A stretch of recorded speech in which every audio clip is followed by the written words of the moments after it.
कुछ नहीं है आपको देने को। बच्चा, मैं तुमसे भीख लेने नहीं बल्कि कुछ देने आया हूँ। लेकिन क्या?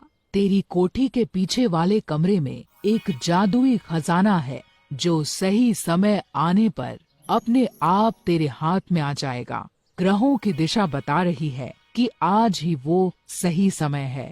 कृति पहले से ही परेशान थी और ये सब सुनकर उसे और गुस्सा आ गया। बाबा जी, आपने मेरा दिल बहलाने के लिए ये सब कहा, मुझे बहुत अच्छा लगा, लेकिन मुझे झूठ पसंद नहीं। ये कहकर कृति अपनी कोठी की ओर चल दी।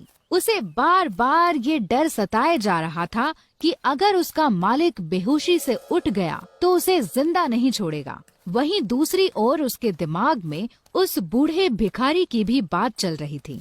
घर पहुँचते पहुँचते आसमान में बादल छा चुके थे और ऐसा लग रहा था कि मानो जैसे बहुत जोर की बारिश होने वाली है। कृति के कोठी में पहुँचने के कुछ देर बाद ही बारिश शुरू हो गई और बहुत जोर से पानी बरसने लगा। मूसलाधार बारिश के चलते कृति की पुरानी कोठी की छत से पानी टपकने लगा। आज तक कभी कृति ने इतनी तेज बरसात नहीं देखी थी। कृति जैसे ही छत की मरम्मत के लिए अपना छाता निकालकर बाहर गई, वैसे ही उसका छाता तेज हवा में फट गया। परेशान कृति फिर अंदर आई और सर ढकने के लिए कुछ ढूंढने लगी। आगे कुछ ना मिलने पर वो कोठी के पिछले हिस्से में चली गई, जहां उसके बाबा का पुराना कबाड़ रखा था। ढूंढते ढूंढते उसी कबाड़ में कृति को एक छाता मिला।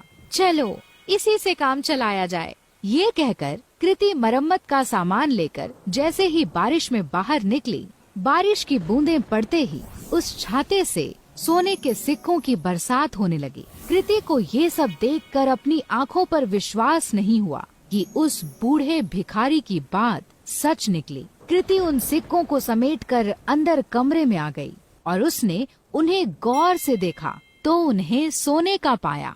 खुशी से पागल कृति की आंखों में आंसू आ गए। अब मुझे अपने मालिक के जैसे गंदे लोगों के लिए काम करने की जरूरत नहीं। कृति ने उसी रात अपना सामान बांधा और इस गांव को छोड़कर उस छाते के साथ निकल गई। एक दूर बड़े शहर में जाकर उन सोने के सिक्कों को बेचकर कृति को खूब पैसे मिले, जिससे उसने एक घर, एक गाड़ी और अपनी सारी ख्वाहिशें पूरी कर ली। यही नहीं, उसने अपना खुद का बिजनेस ही शुरू कर दिया। इस तरह कृति की सारी गरीबी उस जादुई छाते ने दूर कर दी और अपने गंदे मालिक से बहुत दूर कृति सुकून से अपनी जिंदगी जीने लगी।